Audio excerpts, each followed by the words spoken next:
Зөвлөмж 13. Компани соёлыг өөрчлөх удирдлагын нөлөө.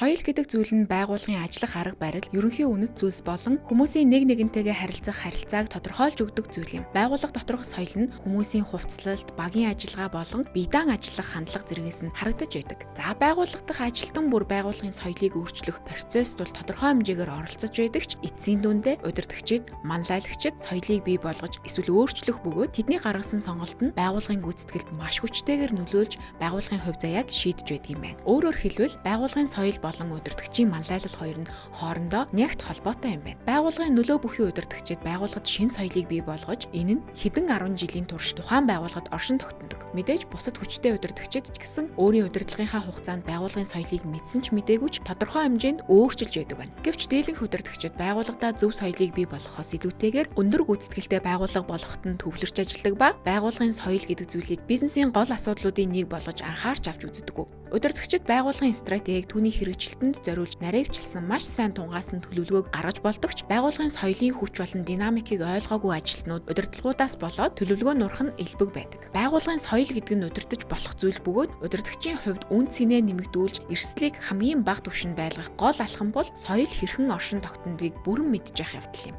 Зөв соёлыг бий болгох 4 хөшүүрэг. Зорилгоо биежүүлэх, шинэ стратеги тодорхойлохын адилаар шинэ соёлыг бий болгохын тулд одоогийн соёлыг тодорхойлох хэрэгтэй. Гэвч удирдагчид одоогийн бизнесийн нөхцөл байдалтай тохируулж соёлыг сонгох хэрэгтэй. Жишээ нь байгууллагын анхны соёл нь үр дүн болоод эрх мэдэл төвлөрсөн бол маш хурдтай өөрчлөгдөж буй зах зээлд ажиллаж байгаа тохиолдолд сурч хөгжих, хөгжилдөх гэсэн соёл руу шилжих нь зүйтэй. Хоёрдугаар, зорилттой соёл тохирч байгаа удирдагчийг сонгон хөгжүүл. Стратегийн зорилго, таргет болон байгууллагын соёлын хоорондох чухал хамаарлыг удирдагч ойлгож суралцах ёстой. Хоорондын холбоог нь ойлгосон цагт тэд дэмжиж ажилдагч зарим удирдлагууд тохирохгүй гэж үзвэл ажлаас гарах нь байдаг. Байгууллагын харилцааг ашиглаж өөрчлөлтийн ач холбогдлыг ойлгуул. Нийтийн платформ бий болгох нь ахлах менежерүүдийг доод шатны ажилтнуудтайгаа харилцах боломжийг бий болгодог. Дөрөвдүгээрт байгууллагын загварын тусламжтайгаар хүссэн өөрчлөлтийг хэрэгжүүл. Компани бүтэц, систем, процесс хоорондоо нэгдсэн үед шинэ соёлыг бий болгох түгээх нь харьцангуй хялбар байдаг. Жишээ нь гүйцэтгэлийн удирдлагын тусламжтайгаар ажилтнуудад соёлын шин чанаруудыг таниулах, сургалт хөгжлийн тусламжтайгаар зорилттой соёлд нь илүү олон ажилтнуудыг нэгтгэх гэх мэт.